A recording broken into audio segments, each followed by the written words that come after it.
네, 말씀을 전하기 전 기도를 먼저 하겠습니다. 하나님 아버지 감사합니다. 저희들을 향하신 주님의 생각과 주의 은혜, 주의 긍휼이 넘치셔서 저희들의 삶이 풍요롭고 자유로워지고 기쁨 속에 살게 하시니 감사합니다. 오늘 또한 이 말씀을 통해서 저희들의 삶이 주님 안에서 더욱 기뻐지고 즐거워지고 오직 주에게만 영광을 돌리는 삶을 살 수 있도록 은혜를 베푸시고 성령을 충만하게 부어주셔서 저희들의 마음이 주님으로 말미암아 기쁨 가운데 예배하게 하여 주옵소서. 모든 영광 주님 앞에 돌려며 예수님의 이름으로 기도합니다. 아멘. 네, 환영합니다. 네, 오늘 시편 51편은 정말 귀하고 귀한 말씀이 아닐 수 없습니다. 정말 이 구약 시대에 우리가 시점에 대해서 잘 알잖아요. 우리는 처음과 시작 태어남과 죽음을 맛보고 사는 인생이잖아요. 그래서 제한된 시간 속에 사는 우리 인간들이 다윗 하면 생각나는 게 우리보다 오래전에 먼저 태어났고 심지어는 예수님보다 먼저 이 땅에 와서 살다가 그 유명한 영웅 다윗. 이 다윗이 이 시를 성령의 감동으로 기록했는데, 근데 놀라운 것은 예수님보다 십자가 죽으심이 나중에 있었는데도 불구하고 오늘 놀라운 하나님의 은혜를 기록해 왔다는 것. 이게 그 성령의 감동 아니고는 이렇게 기록할 수 없는 내용이라고 볼 수 있습니다. 이 다윗, 지금 이 시기가 다윗이 범죄한 밧세바와 동침하는 선지자에게 이 죄를 지적당하고 난 다음에 기록한 시입니다. 완전하게 다윗이 죄를 졌죠. 남편이 있는 여자를 범했잖아요. 굉장히 큰 죄입니다. 이게 돌려치고 이게 율법으로 말하면 죽어야 될 죄예요. 이런 죄를 지은 인간이 정말 죄에 대해서 자복하고 회개하고 주님 앞에서 성령의 은혜를 통해서 이러한 시를 쓴 기록이잖아요. 굉장히 놀라운 시인데 보면은 죄를 어떻게 씻는가. 우리 인간은 죄를 지을 수밖에 없잖아요. 죄를 안 짓는 인간은 아무도 없습니다. 그럼 죄를 지었을 때 어떻게 해야 되는가. 죄를 씻는 방법이 옛날 구약에는 제사를 드렸어요. 나 대신 죽을 제물이 필요합니다. 어린 양이나 이렇게 숫소나 순양 이렇게 제물이 필요해요. 피를 내 대신 흘려줘야 돼요. 죄가 사해집니다. 우슬초로에 피를 묻혀서 나에게 뿌려줘야 제사를 피뿌림을 당해야만이 죄가 깨끗해져요.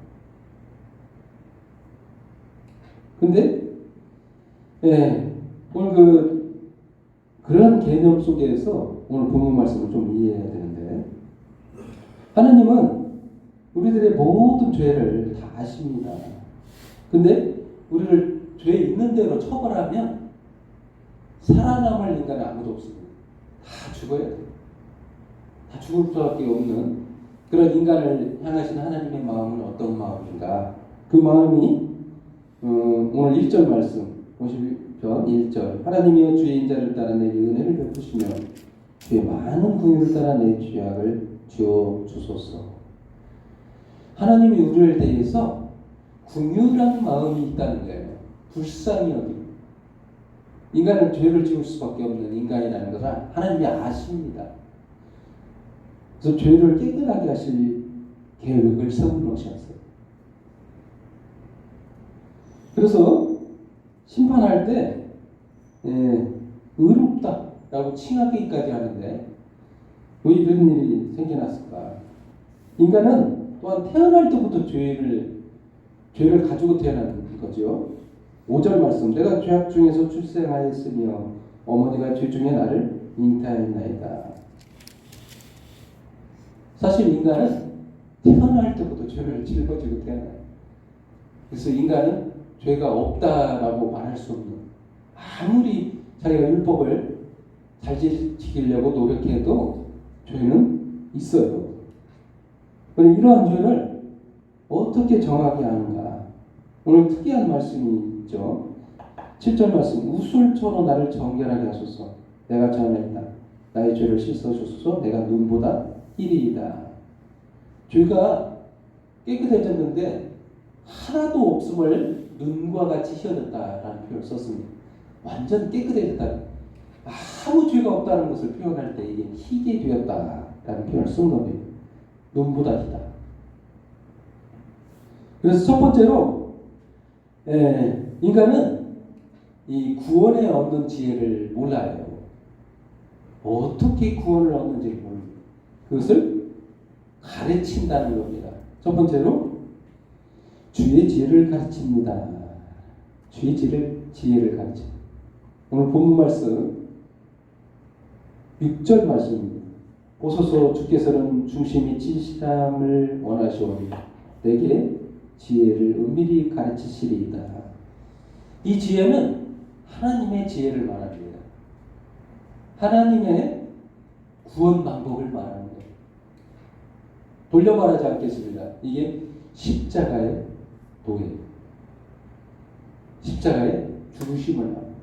십자가 대속의 죽음을 의미하고 있어요. 이 지혜는 비밀에 쌓여 있어서 몰라요. 인간의 지혜가 그를 깨달을 수 있을 만한 그런 그 지식이 아니에요. 하나님이 알려줘야만이 믿게 되는 그러한 수준의 지혜입니다. 왜 그러냐면 인간은 자기 의를 쫓아요. 누구나. 첫 번째로 하나님께서 우리에게 율법을 주셨기 때문에 또한 많은 사람들이 율법을 쫓아요. 의로워지려고. 하지만 하나님께서 주신 의는 그런 의가 아니에요. 하나님의 의, 정말 하나님으로부터 나온 의, 하나님의 지혜, 하나님의 방법을 말하는 건데 그거는 은밀하게 가르치신대요. 아무도 그러니까 이 인간의 머리로 이해되는 그런 지식 수준이 아니라는 거예요. 그리고 인간 스스로 죄를 해결할 수 있는 수준이 아니라는 거예요. 전에도 제가 말씀드렸는지 모르겠지만 죄를 쓰시려면 값어치가 비슷하든지 똑같다든지 더 많이 갚아야 돼요. 죄를 돈으로 환산해서 이렇게 말하면 설명하면 좀 이해가 될지 모르겠습니다. 인간의 죄가 돈을 액수로 해서 10,000원이에요. 10,000원.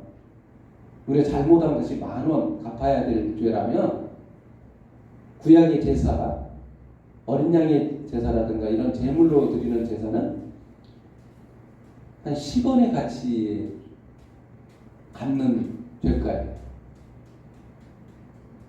아니 10,000원 빚졌는데 10원 드리면서 좀 봐주세요.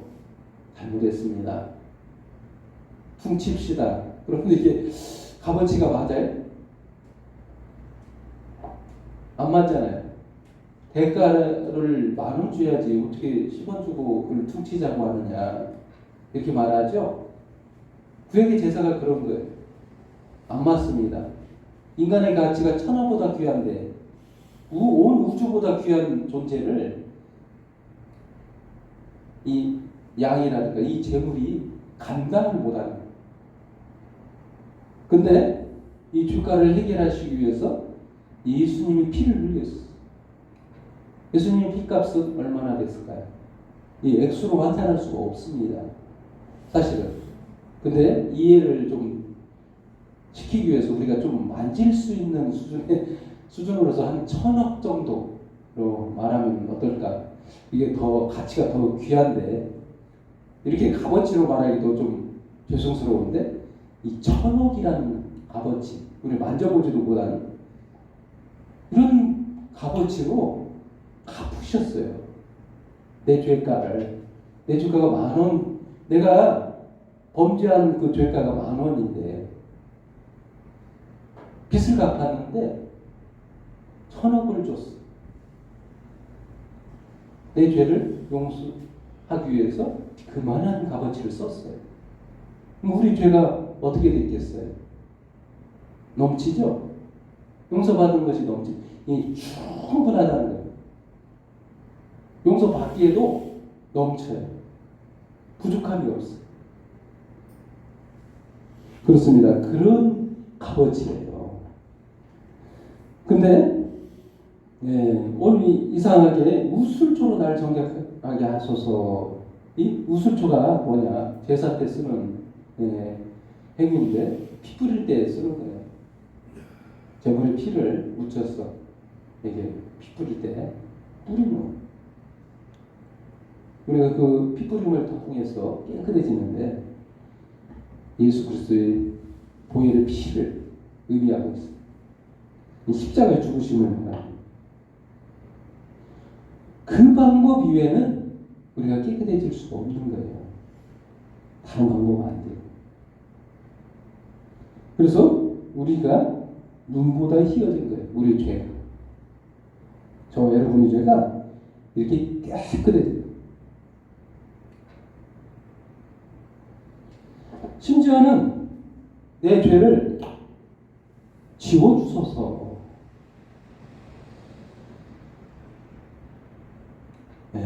우리에게 있는 모든 죄가 기억도 안 나게. 우리는 이 죄가 기억나서 죄책감에 살아가고 있잖아요. 이게 상당히 중요한 의미가 있는데 우리가 살 때 기억나잖아요. 죄 진 거 기억나죠. 우리가 죄가 하도 많아가지고 이걸 잊고 산다는 게 어려운 겁니다. 사실은 이 기억 안 나는 게 은혜예요. 기억 안 나는 게 은혜. 성령께서 우리에게 임하셔서 이 기억조차 안 나게 구원받은 은혜에 살게끔 자유롭게 살게끔 하신다는 거예요. 그 말씀이 9절 말씀, 주의 얼굴을 내 죄에서 돌이키시고 내 모든 죄악을 지워주소서. 하나님의 내 속에 정한 마음을 창조하시고 내 안에서 정직한 영을 새롭게 하소서. 나를 주 앞에서 쫓아내지 마시며 주의 성령을 내게서 거두지 마소서. 그렇습니다. 하나님이 원하시는 게 그거예요. 우리의 마음의 평화와 자유함을 누리고 살라고 하시는 하나님의 깊은 마음이 녹아져 있어요. 그렇습니다. 이렇게 구원의 은혜를 받은 다윗이 범죄자에게 주의 도를 가르친다고 또한 말씀하고 있습니다. 이렇게 배운 복음 나만 갖고 있지 않고 다른 사람에게도 전하겠다. 13절 말씀. 그리하면 내가 범죄자에게 주의 도를 가르치니 죄인들이 주께 돌아오리이다. 주의 도. 여기서 주의 도라고 나와 있죠. 주의 길. 주의 십자가의 죽으심을 말하고 있습니다. 범죄해서 용서받은 다윗이 느낀 구원의 은혜를 말하고 있습니다. 십자가의 죽으심을 통해서만 얻는 구원. 그 방법 외에는 구원받을 수 있는 방법이 없어요. 근데 그 죄를 지면 주홍 같다고 뭐라고 하지? 주홍 같다. 죄의 색깔이 주홍 색깔이다. 왜 주홍 색깔이냐? 피가 응고되고 검붉고 이렇게 죽어보면 주홍 색깔, 죽어있는 색깔. 피가 뿌려져가지고 응고되고 말라 비틀어지면 주홍 색깔이 되죠. 우리 죄가 다른 사람이 피를 흘렸기 때문에 그 피가 내 몸에 묻어져 있는 나에게 묻혀 있어요. 색깔이 그 색깔이라는. 근데 이러한 죄를 깨끗하게 해서 눈과 같이 휘어지게 하시는 하나님의 은혜. 그게 바로 주의 도예요. 이게 십자가의 죽으심이 없는데도 불구하고 다윗은 이미 성령의 감동으로 이미 이 글을 이렇게 기록하고 있는 거예요. 다윗은 선지자예요. 왕이기도 하지만 선지자예요. 정말 하나님의 성령을 통해서 그런 기록을 남겼습니다. 또한 두 번째로 주의 의를 노래한다. 주의 의를 노래한다. 14절 말씀. 죄송합니다. 하나님이여 나의 구원의 하나님이여 피 흘린 주에서 나를 건지소서. 내 혀가 주의 의를 높이 노래하리이다.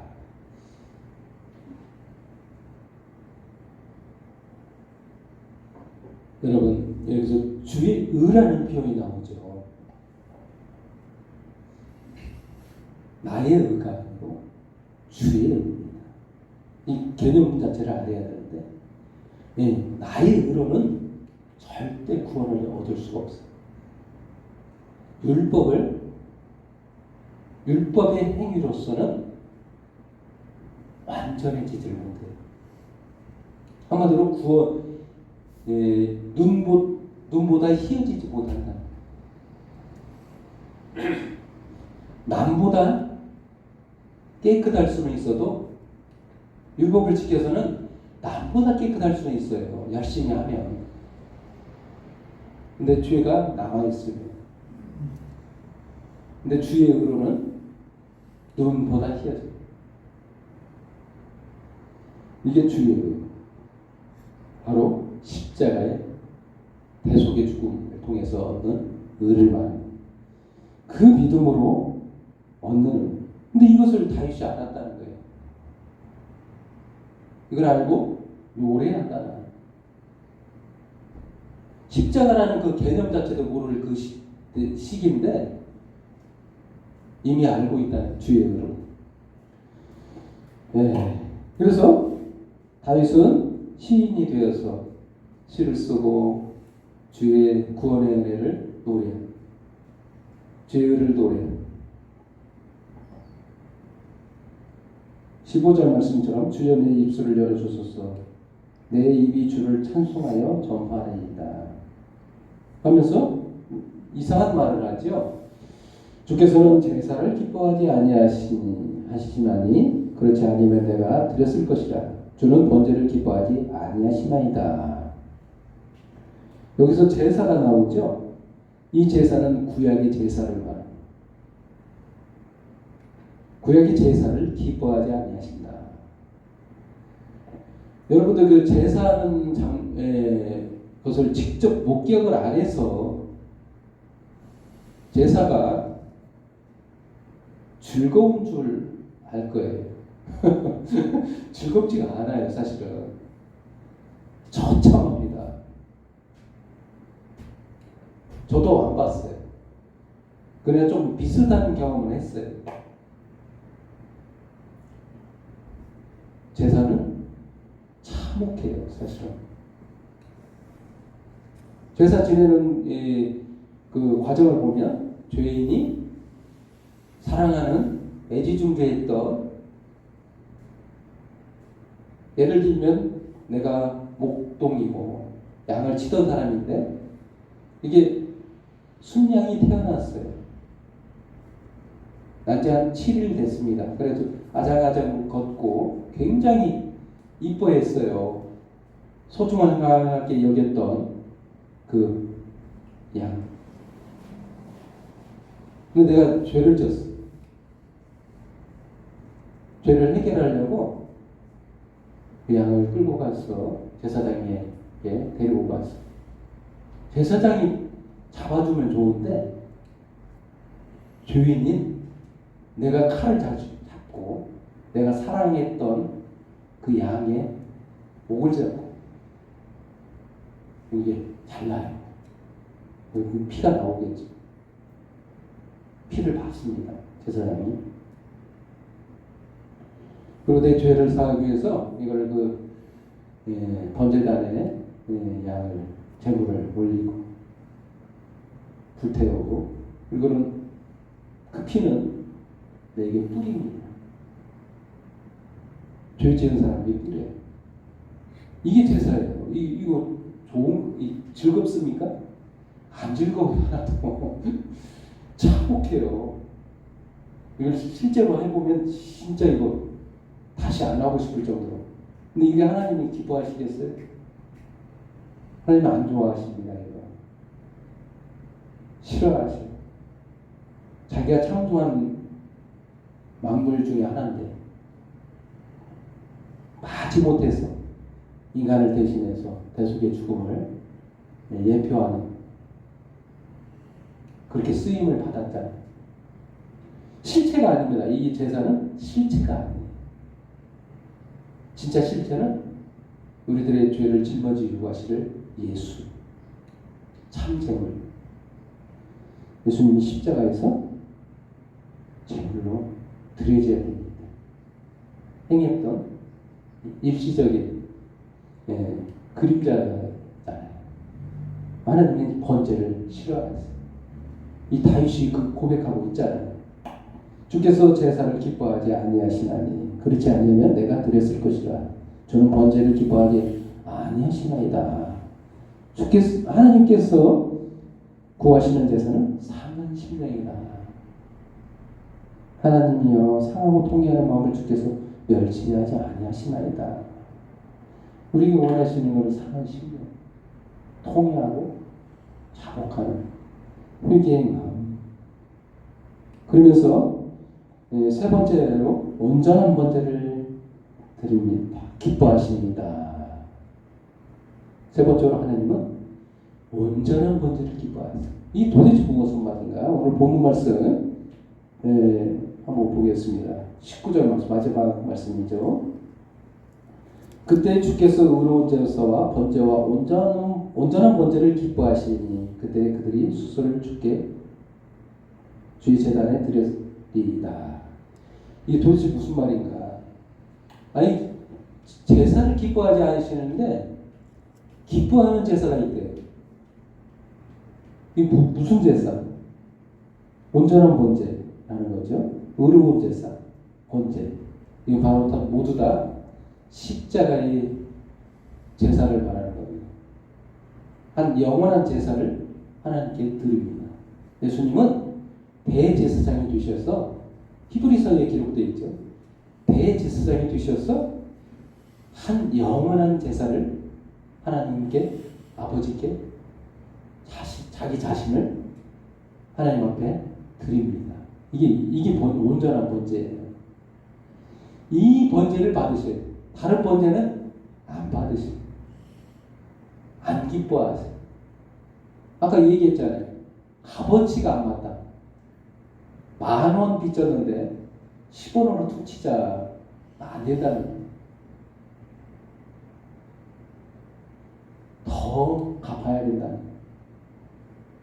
하나님의 아들이 예수 그리스도가 그런 대가를 지불했어요. 그게 온전한 번제. 이것만이 구원할 수 있는 제사인데 이게 의로운 제사예요. 죄 없는 제물이 하나님께 바쳐져요. 의로운 제사. 번제. 또한 여기서 안 나와 있는 본문에 안 나와 있는 일천 번제도 마찬가지죠. 우리 일천 번제 드리는 분들 많이 봤죠. 이게 실체가 아닙니다. 그 실체는 예수 그리스도 십자가에 죽으시고 그 온전한 일천 번제. 솔로몬이 드렸죠. 솔로몬도 그러한 개념으로 일천 번제를 드린 거예요. 수치가 아니라 숫자가 아니에요. 1000번을 드려야 완벽한 제사가 아니라 바로 예수 그리스도 십자가의 죽으심을 말하는 거예요. 그렇습니다. 오늘 결론을 드리겠습니다. 저와 여러분의 죄가 깨끗해졌어요. 그것도 돈보다 더 희해졌어요. 그건 왜 그러냐? 예수님이 대속의 죽음을 죽어주셨기 때문에 그렇습니다. 저와 여러분의 수많은 그 죽음 같은 죄가 양털과 같이 눈과 같이 희어졌어요. 아멘. 그렇습니다. 마음에 기쁨과 평안을 가지고 주님 앞에 영광을 돌리는 저와 여러분 되기를 예수님의 이름으로 축원드립니다. 기도하겠습니다. 하나님 아버지 감사합니다. 저희를 향해서 구원해 주시기 위해서 온전한 번제, 의로운 제사를 영원한 십자가의 형벌을 받으시고 저희들의 죄를 완전케 깨끗하게 해주셔서 너무나도 감사합니다. 주님, 이 시간 주님의 그 크신 은혜를 기억하고 주님의 이름 앞에만 경배하고 홀로 받으소서. 모든 영광 주님 앞에 돌려며 예수님의 이름으로 기도합니다. 아멘.